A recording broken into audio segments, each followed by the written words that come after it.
So, folks, this is Huck Hodge, who's professor of composition, head of the composition department at the University of Washington, and a very highly decorated composer, especially for his age, I have to say. He's won a number of world recognized awards that are sort of at the pinnacle of the world of classical music composition. And he's just an extremely creative human being, and we've just had a wonderful time together in the past working on some things that he's written for the wind ensemble, which we're so deeply appreciative of. Huck, I sent them the recording of the premiere of From the Language of Shadows, the video in the hall, and we put good hall audio on top of it so they could see a little bit about that in your work in sort of a multimedia sense. But why don't you just start telling us a little bit about your life in music, about where you grew up, what instruments you played, and kind of what drew you to music as a field of study. I don't know. I don't really have a standard story that I reel off. I've gotten that question a lot, and I hate it. Yay, we're off to a great start. Well, it's sort of a hard question to get into, I suppose. I mean, because I don't really remember the moment that I decided that I wanted to be a musician. I just remember, I suppose if I think really far back when I was a kid, some of my musical experiences, the ones that I liked, that sort of pop into my mind, I guess, I can remember thinking it was really cool that older kids were carrying instruments around, for instance, or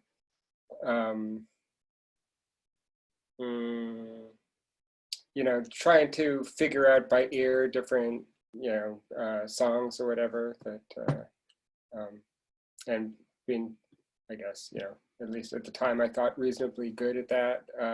It was just really fun. So, there are a lot of very early memories I have of just having fun with music and sound in general. I remember, I must have been about maybe 8 years old, 7 or 8 years old. I remember writing a piece for a bicycle horn. It was sort of a piece. Well, it was, I didn't write it down, but I played it the same way each time, and it involved taking the horn apart and using it in the original configuration, and then taking off the little pump and blowing into it and getting all sorts of different pitches and things out of that. So I suppose from reasonably early age, I was just having fun with sound. And I guess maybe in high school was around the time that I first started structuring things into what you might call a piece of music. And very often that was in response to, like, I remember in one of my literature classes, we had to do projects based on various novels that we were reading. So I would write like a rhapsody or whatever that was somehow influenced by the books we were reading. So those are some of my earliest memories. I suppose, I came from a family more or less a hippie family, so it was never like a big, there are a lot of people that have a story of triumph over adversity, in as much as they have to convince their parents that what they're doing is a worthwhile pursuit. I never had that. It was always, when I said that I wanted to be a musician, everybody thought that was great. So I guess I had a lot of encouragement, even if it wasn't, overt encouragement. It was just always, music was always a possibility, a possible life path or whatever. So those are the things that enabled me to pursue that path. In terms of the impetus, I guess, I don't know, I suppose when I was in my late teens, well, I was still in high school, I wrote some pieces that I got performed by friends and so on. And it was just something really, although actually the performances weren't that great or anything, but still the idea of like putting it all together and hearing my ideas instantiated in sound was just an amazingly wonderful experience. And so I suppose from that point on, I decided I wanted to continue doing that, and I just sort of kept doing it, and now I'm here. So yeah. So you studied initially where after high school? I started at the University of Oregon. Right, because you were from Yeah, from Eugene Oregon. Yeah, and played the piano growing up. that's correct. And clarinet and percussion. Right. Yeah, So is that like South Eugene High School? Which one? yeah, South Eugene. Yeah, awesome. And so I went to University of Oregon, and then you went to Europe from there. That's correct. Yeah, I went to Germany and stayed there for a few years, and yeah, the milieu was quite different. I think it was a lot more intellectual and a lot more sort of well, there's just a lot more competition. I mean, Eugene is a hippie town. It's a college town of about 120,000 people or something. And Stuttgart, Germany is one of the main urban areas of Germany, and has a pretty strong tradition of avant-garde composition. In particular, the composer Helmut Lachenmann was there and is from that area originally, and then made sort of a big career and then came back.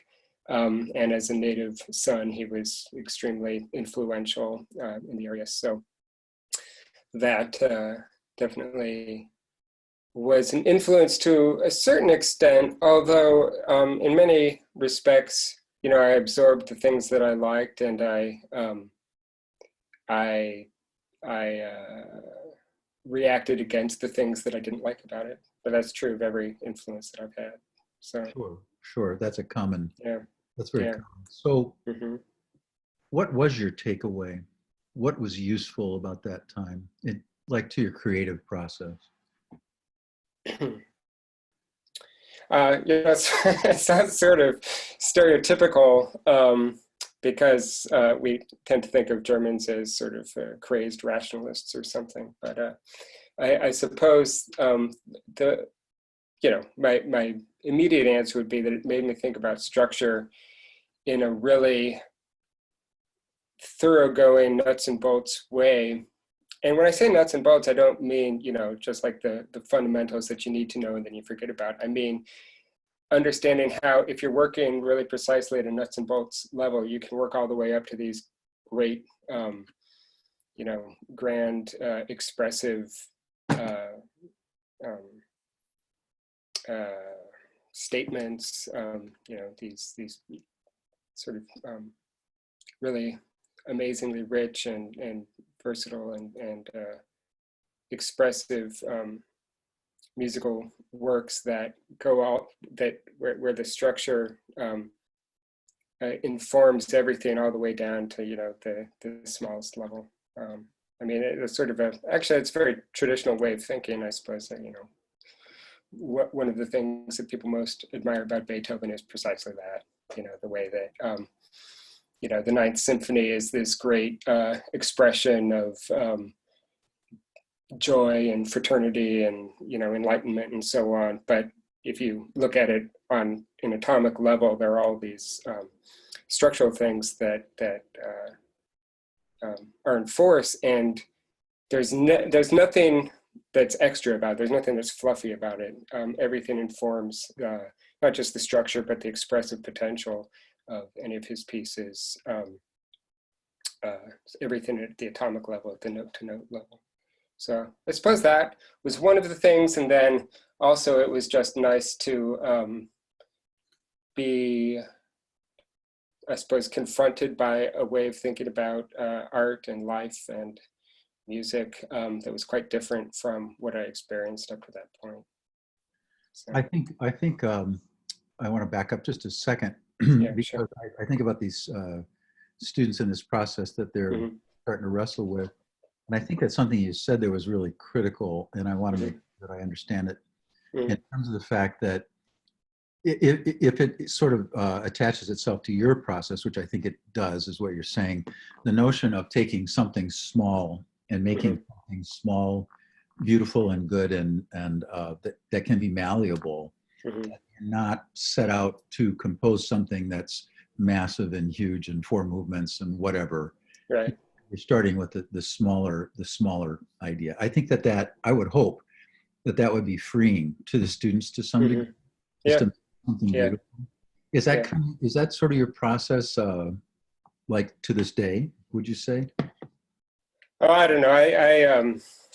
I always try to do something different every time I write a piece. So I suppose that's something that's always that I'm constantly like looking over my shoulder, and in many respects reacting against. But I think it was important at a certain stage of learning to be a composer to really go full force into that level of craftsmanship.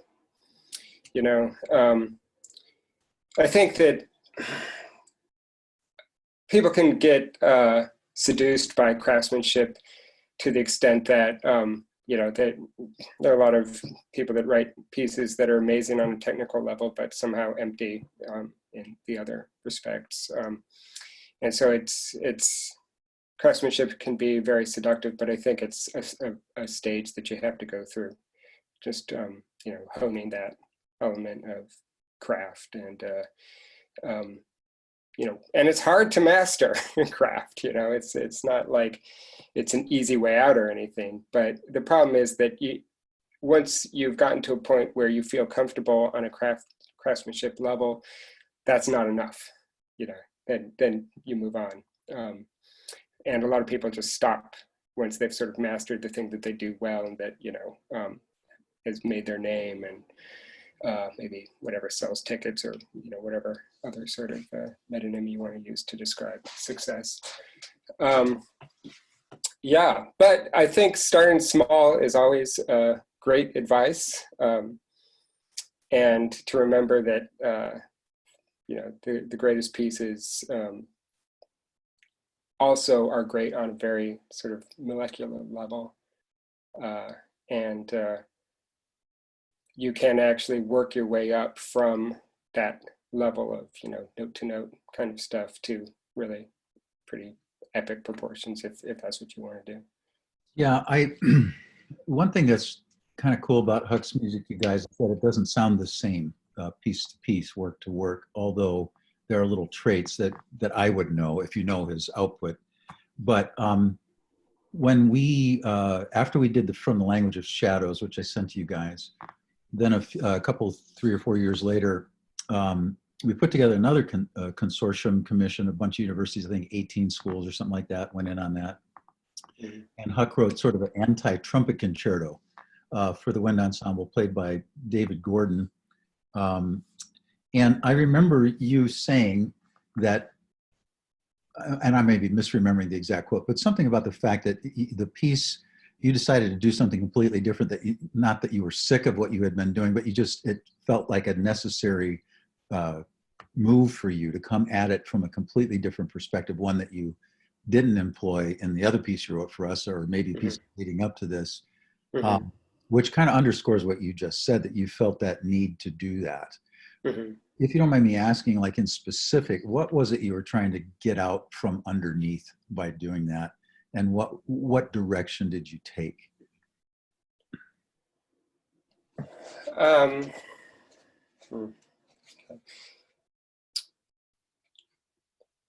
what do you mean get out from underneath? You mean You felt the necessity to change, mm-hmm. which says to me that you are concerned about replication. What you said. Oh, I see. Yeah. Well, I mean, there are a lot of different ways to talk about that. One way is that it's just kind of nice to try new things out, try things out that you haven't done before.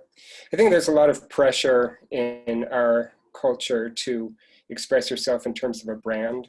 You know, I mean, marketing has basically colonized every aspect of American culture, maybe not even just American culture, world culture, you know, so that to the extent that we have a public persona, we've come to the point where we can really only think of that in terms of what our brand is. And I think that there are certain elements of that that are great because it's sort of a shorthand for what you do well, you know, and it's a way to, you know, build a following. But the problem is also that there's something very immobile about that. You know, there's something dead about thinking in that way. And I think that the artists that I've always admired the most and whose work I've liked the most are always ripping their brand apart. They're always, you know, the brand is that there is no brand.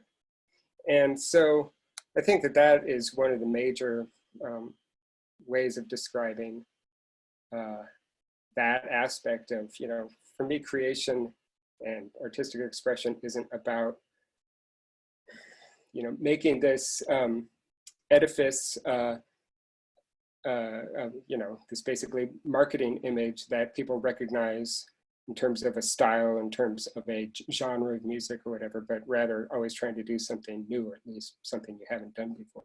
And that's what I think is great about creating is, you know, you get to do something that's never existed before. So, yeah. Yeah, it's always so instructional just to me. I just have to say personally that the way you talk about music, I really like it. So you're sitting here with all these people faced with, imagine for a second that all these people are in a classroom at the UW or whatever, and they've signed up for beginning undergraduate composition class. It's a big class. Yeah, it's a big class, right? Yeah. And they're in the room. And so you're about to talk to them about this notion of creating music. So what kind of things do you throw out to them to sort of jumpstart their brain to get them going? Or, you know, if anything, exercises or philosophies, sure, or whatever you got. Well, I mean, I can describe what I do in the actual beginning composition class that I've taught. You know, I will say that for the first few years that I taught beginning composition, it was really hard to find a way to inspire students to break out of the things that came easily to them. I mean, I found ways to do it initially that were a little imperious and that they came to resent because it felt like I was forcing, you know, a particular style or something on them. And what I finally ended up realizing is that really all I need to teach at the very beginning is how to listen, is how to find the beauty of the sounds that are possible, not just the sounds you know, but the sounds that you could know that could be maybe the sounds that have never existed before, or the sounds that currently exist, but that you haven't listened to as music. And so the first assignment that I give them is a sound walk where we walk around. Usually you know, since I teach on campus, usually we walk around the UW campus and we employ a bunch of different listening strategies. So for instance, we might listen in terms of direction. We might listen in terms of texture. We'll just walk out to Red Square, for instance.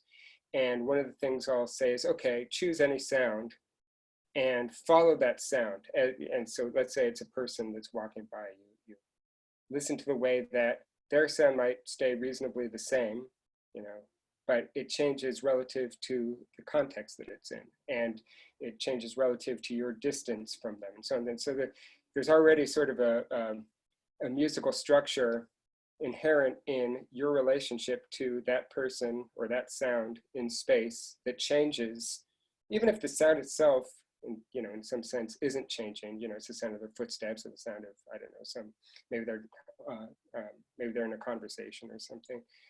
That stays the same, but there's a musical structure in the relationship of you in space to that sound and that sound's relationship to its context as it changes and so on. Or for instance, one of the things we do is we'll walk around in the music building and I'll say, okay, this is, by the way, this is a great thing for anybody to do. Go up to, well, of course you can't now. When the music building's open, or if you happen to have a vending machine, like a Coke vending machine in your home, then you could do this. But after the quarantine is lifted, find the nearest soft drink vending machine and stand reasonably close to it, change your distance, listen to the way the sound changes, and then get really close to it, put your ear on the machine in different locations, change the pressure of your ear on the, so in other words, push your ear harder or less hard into the machine. And what you'll see is that it's like this universe of sounds that are in this thing. And these are the sorts of things that you probably don't know unless you've done this before, because you just walk past the machine or you treat it as like, you know, a tool to get your sugar fix or whatever, but you don't actually treat it as an aesthetic object. And so it's just a way of situating the world in terms of the aesthetic potential of everything that's around you. That's the very first thing we do. And then I have them write sort of like a tour guide of the sounds that they found. And then I have the students, you know, go off on their little trips and listen to the sounds, and they love it. And also the thing, so they love doing that, and at the same time, it's encouraging them to think about sound in a way that they haven't before, that is much more open-ended than, you know, okay, write a piece in, you know, using only the major scale or something like that, because that's already cramming everything into a preordained box, you know, the major scale or whatever. It's sort of like, if any of you use Finale or Sibelius, you know, you open up, I use Finale, so that's the example I use. You open up Finale, and the very first thing Finale asks you is, okay, what key do you want this to be in? What time signature do you want? You know, well, maybe I don't want it to be in a key. Maybe I want it to be totally free, you know, asymmetrical or something. But the thing is that the tool puts everything into this box. You know, the idea is that it makes it more efficient, or, you know, increases the utility of it or something. But the problem is that it forecloses on all sorts of things that are possible, and not just possible, but in many respects, really straightforward and directly expressive. So I'll give you an example of that. You know, imagine that you have a piece of music that just starts off with a single tone that maybe, you know, the pitch changes a little bit. It's like, yeah, yeah, yeah, something like that. Maybe that's the sound you want. Unfortunately, if you open up Finale, it takes probably about 30 or 40 hours of experience with that software to figure out how to do something as simple and direct and expressive as that. It's because Finale assumes you want all these, you know, boxes checked, but maybe you don't want those boxes checked. Maybe what you want is to think about a sound and try to instantiate the sound however you can. And so my approach is really to teach listening, to teach trying to imagine a sound, and then imagine the most straightforward, direct way of notating or expressing how to produce that sound, and to avoid a bunch of boxes that people think that they have to check because that's the way, you know, our textbooks or our computer software or whatever have set up the world. The notion of listening and sort of building an inner vocabulary of things you hadn't thought about before because of how you've positioned yourself also applies just to knowing what great art is being created that Sure. may not stumble across. So putting you on the spot a little bit, but could you name, besides yourself, other composers that these guys ought to be listening to? People that are doing really interesting things that you think are beautiful and creative and whatnot. Yeah, I have a huge list. Maybe the best thing for me to do is send you a you know, a Word doc file or something, and you can disseminate it, because I can think of like, well, or maybe I'll give you like my top 10 or something, but it's probably better if I send it to you as a document, because That'd be great. That'd be great. Yeah, I'd be happy to do that. I remember after CBDNA, you asked me to send you 8 or 10 pieces that I liked in the Mm-hmm. ensemble world. I thought it was a Right. good, really good cross-pollination. Mm-hmm. So yesterday, my friend Marty O'Donnell, the guy that wrote the Mm-hmm. Hate Music, he was talking with them, and he was talking a lot about technology and Mm-hmm. the Mm-hmm. necessity of students to go out into the world with some sense of, hands-on use of technology, being able to be some, Mm-hmm. facile in that sort of thing. So, what role does technology play in your music, and how is it a friend to you or a foe? I mean, how does Is that it work? a friend or foe? Yeah, Oh, hmm. Well, uh, obviously recording is a huge side of getting your music out. So learning how to use microphones and learning about how to put together a successful recording session. That's I think that's the sort of thing that has the most immediate payoff, I guess. Sound tech sort of stuff. Uh, I suppose in terms of using technology in the compositional side of things, I think it's best to try to develop an idea and then figure out how to make the idea happen versus relying, trying to get your ideas from technology. Usually, at least at an initial stage, ends up being not so great because you're guided a little bit too much by, well, it depends. I mean, if you have like something like Super Collider where when you open up Super Collider, there's just like a blank line, yeah. Any technology that's quote unquote user friendly is making all sorts of assumptions for you. So it's usually better if you have your idea first and then try to make the software realize your idea. If it's coding or something that requires like a steep learning curve to get into, then it's a little bit different because there are all sorts of possibilities that wouldn't be necessarily obvious to you until you get into the theory and the syntax and so on of the programming environment. So yeah, I think a mixture of, but actually that's the same if say you're writing a piece for piano and there are certain limitations in what's possible on the piano. But at the same time, if you want to write a successful piano piece, then it's probably a good idea for it to be idiomatic in some sense, to not be completely impossible. So it's another example of trying to navigate the, how much the software or how much the tool is leading you and how much you're leading the tool and so on. right. But yeah, I'd say probably, you know, Yeah, developing. Yeah, I think sorry, go ahead. I think I asked a kind of a crappy question. It was a leading question, poorly stated. Uh-huh. Okay. Because, because one of the things that I like about your music Mm-hmm. is the fact that you can make sounds with acoustic instruments that sound electronic. Mm-hmm. They sound like they've been computer generated and whatnot. Right. So Yeah. it seems to me that, and I'm making a huge assumption here, that that's an intellectual curiosity of yours to try to make a sound Mm-hmm. without resorting to technology necessarily. Oh, I see. Because I mean, I listened to some of the things you did for us, and Mm-hmm. if people didn't know, they would assume that it's an Mm-hmm. electroacoustic work. I would. Right. Mm-hmm. Mm-hmm. So, does that drive you a little bit to try to figure out interesting sounds? And maybe you could talk to the students about some of those sounds. I think Uh-huh. about some of the things that Oh, we I see. Hmm.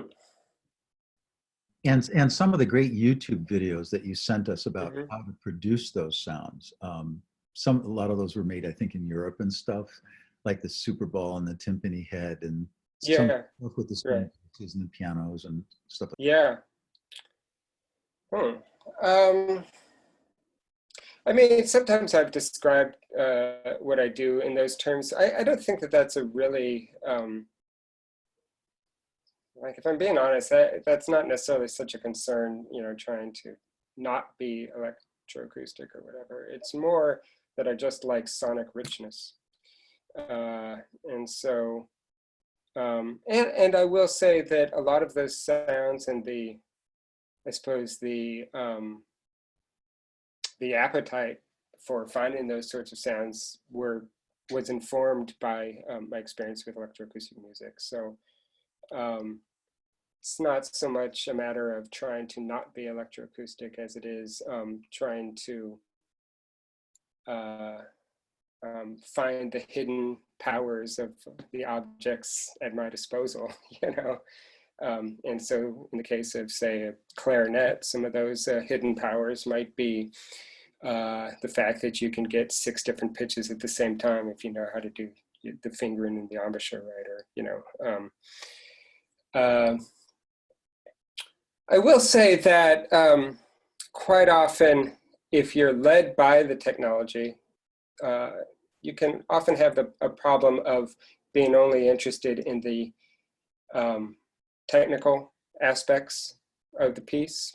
You know, that's quite common that you see, you know, pieces, and actually very often whole conferences devoted to music that is maybe doesn't have so much, you know, poetic or perhaps rhetorical or expressive power, doesn't tell a story, and maybe on a musical level isn't even that new, so to speak, but there's a new technology involved.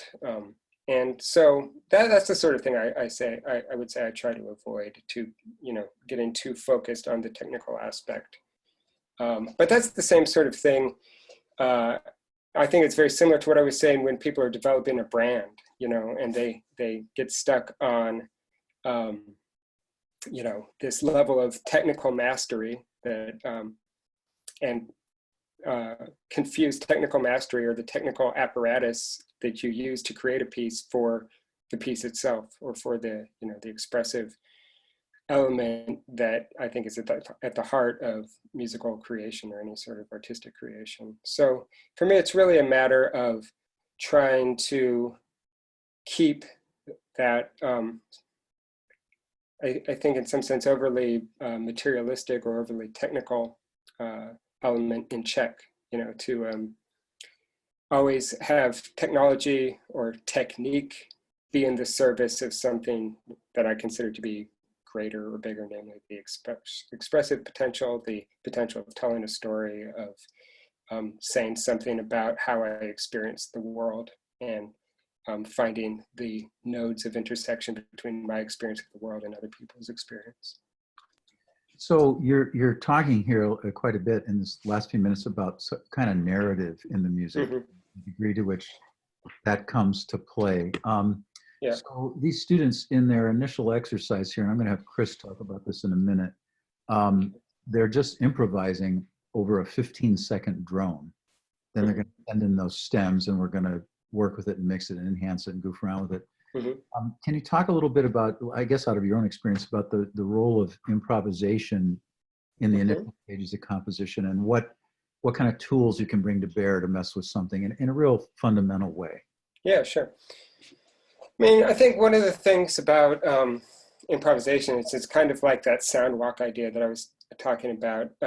When you improvise, it opens up all sorts of possibilities that might not pop into your mind if you're just sitting down at a table trying to think about things, because, you know, there are all sorts of things that are hard to predict or hard to imagine before the fact that come out of improvising. And so it's in a way, you know, seeing, finding what's in between the cracks of the sounds that you already know, of the things that you already know how to do, and trying to find the things that are, you know, exist or maybe very expressive and interesting, but won't come to mind unless you actually physically perform them.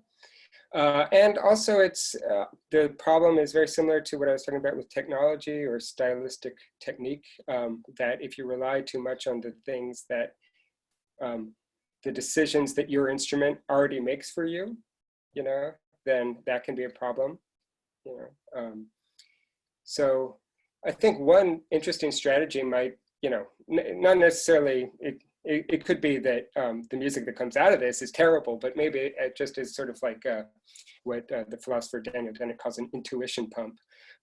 Try to improvise in one of the improvisations, do something that is unidiomatic for the instrument, see what happens. And it could be that there are all sorts of sounds. I mean, actually, one of the things that could happen is you get all sorts of interesting noise stuff that comes out of having a different embouchure or something like that.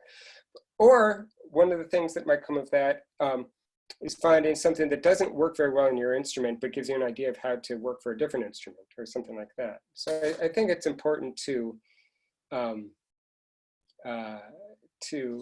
create some sort of friction relative to the choices that are embedded in the tools that we use, including our instruments. That's really great. I hope everybody heard that. That was solid. Thank you. Keep going. Sorry. Oh, well, that's basically it. That's the spiel. So. Everybody got that. I hope you wrote that down. To do something non-idiomatic, to create friction. Boy, that's fabulous advice. Yeah.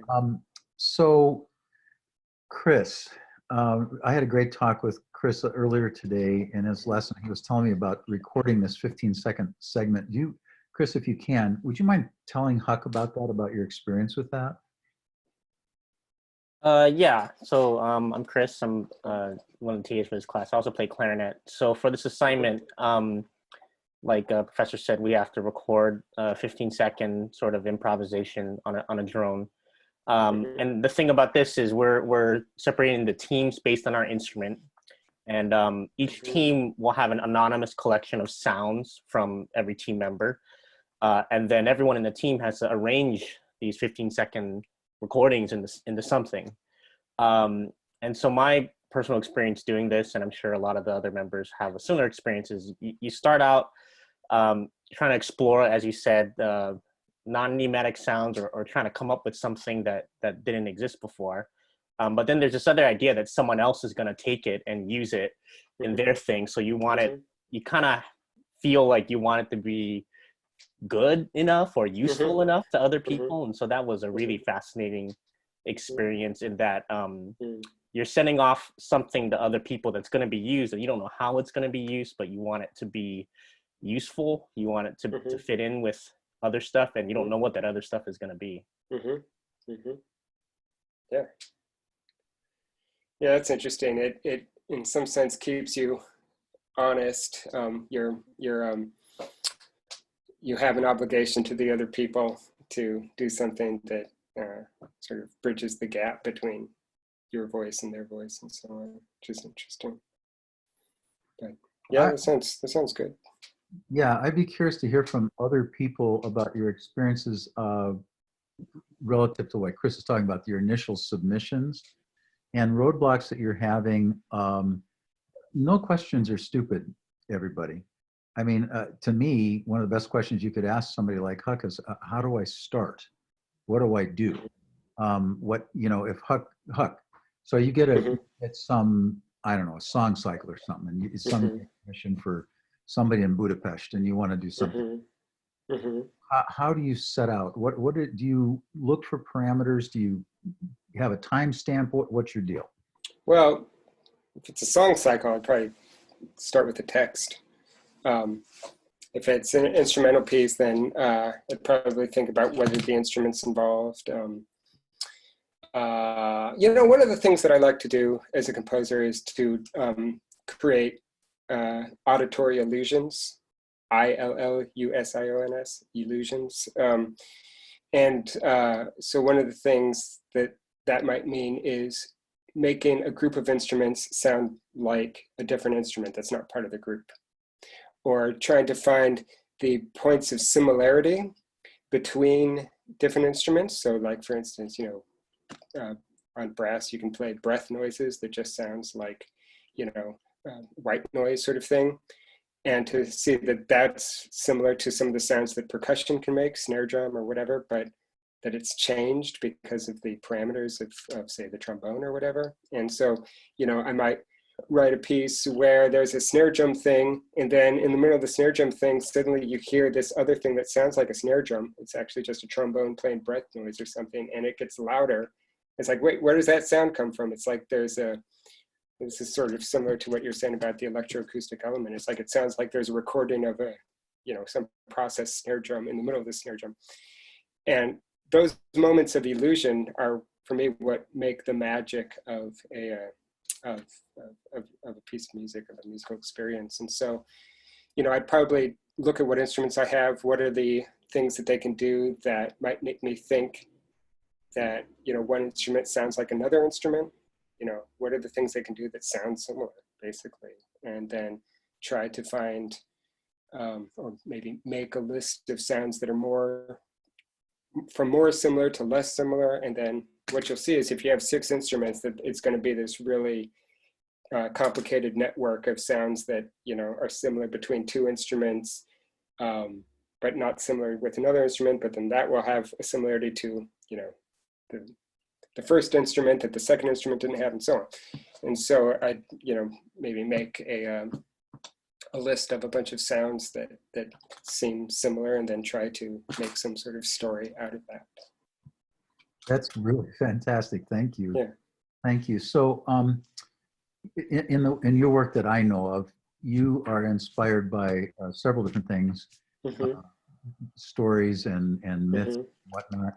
And from the language of shadows, you were inspired Mm-hmm. by film. Mm-hmm. So, would you talk a little bit about that, about multimedia and the use of multimedia, and specifically about that bit, because I thought that was particularly interesting, how you were inspired by light and whatnot in the movie. Right. They don't know what I don't think, I didn't send them program notes or anything. They just have, Yeah. so. Yeah. I think, where to begin with that? I guess on a technical level, I was mostly directly inspired or concerned with motion, the motion on screen and the rhythm of what's happening on screen, how to combine that with a medium, music, that also has its own endemic rhythm, in such a way that it ends up working, and where one doesn't cancel the other out, or it doesn't feel like they're competing, or that sort of thing. And so, you know, that was one of the more challenging elements, because of course it's not fixed to the film. It's one thing if you have the film and then you make an audio track and then you go into your software and you move it around and so on. It's different if the audio is performed live and is different every time, you know. And so I had to find ways to leave the musical motion open-ended enough that it would fit with one or more things in a scene, but it wouldn't always necessarily be the same thing. So, you know, the same musical rhythm might be played slightly later, and then I would have to set it up so that there was something before or later or whatever that would fit together with the rhythm of the music. I think maybe on a sort of more initial level, the mood of the images was very influential in the mood of the music. So, you know, and there are all sorts of, I suppose, historic and cultural illusions. That time I said illusion with an A, historic illusions. Like, for instance, there's a scene where there's plague, and so, you know, I wanted to have something that sounded vaguely like plain chant or early Renaissance music or Maybe something. you should play it again, since it was about the plague. This would be the right time. Right. I suppose. Yeah. I don't know. Is there a specific angle that, you know, you're No, asking about there? to try to describe this to the students, he said it quickly, but So there's no click track when you do that piece if you looked at it. And the piece has a fair amount of aleatory in it, meaning that over the top of the score, he would write 12 seconds or whatever. And then you would come out into the next section and it might say quarter equals 66 is what I recall, or something like that. But it's to a movie. There's a movie. So for me, I loved it. I loved the challenge of it very, very much. It was white knuckle. It was but I love the challenge of it. And the net effect of that, because it didn't have a click track, was that to me, it struck me like ballet.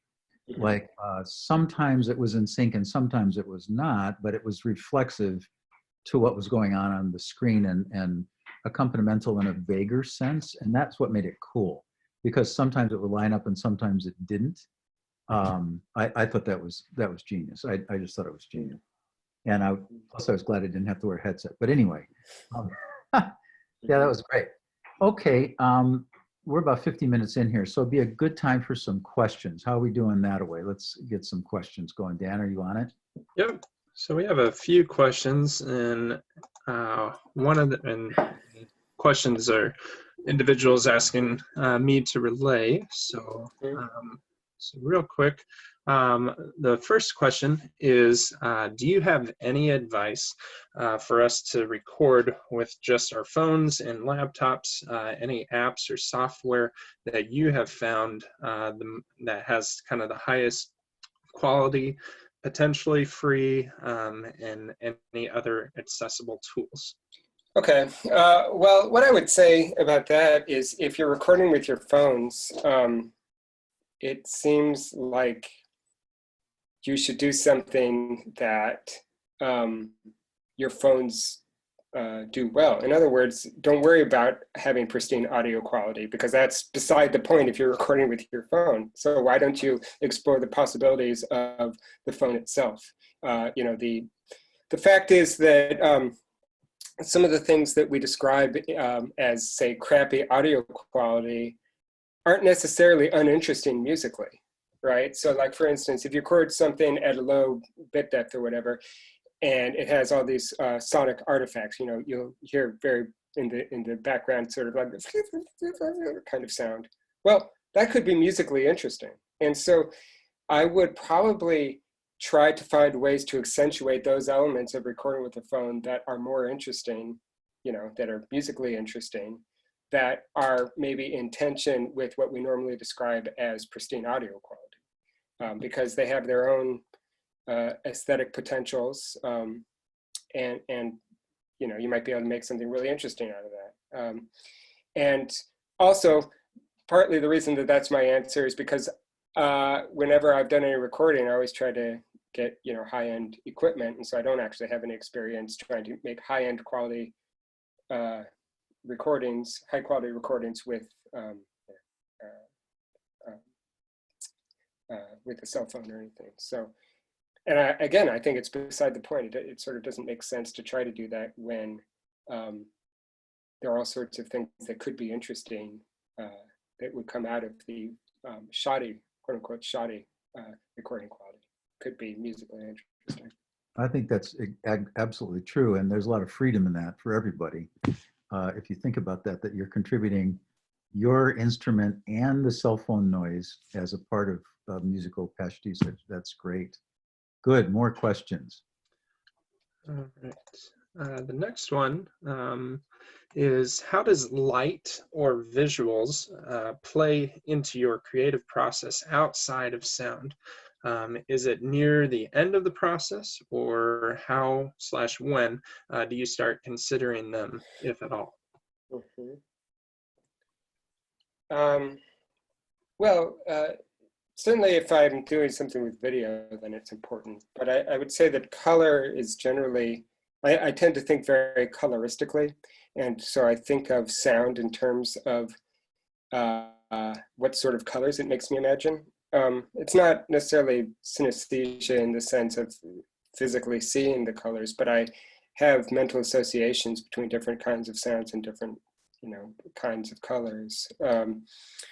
And so, you know, a lot of my music, I think the sound is an analog to the sort of light that you get in Washington, actually. You know, like for instance, the way that it's cloudy all day, and then the sun, when it's setting, there's a moment where the sun shines beneath the cloud cover, and it's just this amazing thing. It looks like an alien world or something like that. And so, you know, you might say, okay, so maybe there's a way to find a relationship between darkness and brightness in music, which of course are metaphors, but nonetheless seem to have an analog to the sort of colors that you see in that situation. So you might have a lot of very deep sounds, and then a number of sounds that are much higher, that are maybe much more intricate and multifaceted, that seem to be shimmering in some sense, you know, seem to be alive in some sense. And that would be a way that, you know, in fact, a very specific way that the sounds that I usually end up with in my pieces are sort of an analog of that sort of light relationship that is characteristic of this area. Good. Another one. Well, actually, that's all that I have on my end with those that have posted. There was a comment and a suggestion that was brought up in regards to Chris's kind of question, and I was wondering if that might be a possibility we could allow Aaron Butler to speak about. Go if he so chooses. So Huck, I just wanted just a couple follow-up little questions. One is that when I talk about your music to people, because putting together those consortiums, you know, I got on the phone and was kind of being your agent a little bit. One of the things that I described your music, the qualities of your music that I think are appealing, and one is that I think you sort of understand the role of memory in your music. Is that fair to say about your that you're intentionally embedding things? Oh, I see. Yeah. Yeah. Well, that's certainly true. I like to have sort of signposts that come back in different configurations and so on. When you said memory, I thought you were talking more in terms of nostalgia or some. No. But actually, I think that is important to my music, that element of it. But it's a nostalgia for an imagined past, or for a past that never actually existed. And so, you know, you'll find there in any of my pieces, there's a lot of noise and a lot of, you know, complex structures and so on. But almost every piece, maybe not every piece, you'll find a perfect fifth at least once in every piece that I've written. And quite often triads and that sort of thing too. But they're kind of hidden, or they emerge at, you know, there might be a really complex dissonant structure, and then if you listen really closely in the background, you'll hear a triad or a chorale or something like that, or maybe a feeble perfect fifth will emerge out of, you know, cacophony or something. And for me, that's important. It's sort of a invocation or I guess allusion to something, you know, a sort of nostalgia that, you know, that there's always sort of almost like a Presbyterian hymn or something, you know, that you kind of think you hear in the background. And I love that sort of sense of, you know, a sort of like a fractured or broken past, a broken nostalgia, remembering, you know, you know, there's always, I think, a sense of maybe a simpler time that has been lost, that's always sort of like in the background of a lot of the pieces that I like to bring out to the forefront at times. And so from that point of view, I think memory is important as well, not just in terms of, you know, like making sure that people recognize things that come back, but that there's always some sort of sense of, you know, like a broken tradition or something that's still kind of operating in, you know, fits and starts in various pockets in the piece. It's sort of like I don't know, since we're in a time of plague, it's sort of like imagining, some future post-apocalyptic world where there are pockets of civilization just here or there, and that's kind of the mood that I think I'm trying to evoke in some sense by using, elements like triads or fifths or sometimes chorale snippets or that sort of thing in the pieces. Well, it's funny you would say that because that's the second quality of your music that I described, but you described them as conjoined, and I get it now. Mm-hmm. But that's the other thing that I say to people is that there's just enough tonality to keep Mm-hmm. people in the game, Mm-hmm. and sort of connect them with music of the past. And I really honestly, sincerely think that your music is brilliant that way, because I think a lot of contemporary composers lose their way a little bit in that sense. Mm-hmm. And people leave the hall not remembering a single thing that happened because they were sort of intellectually assaulted from beginning to end, and that's wearing. Yeah. Well, if you could, I would really appreciate it if you would send that what we talked about. Yeah, sure. Trying to grow these guys' ears a little bit so we can hear some cool stuff. But everybody, let's take our mutes off and please applaud Professor Hodge, okay?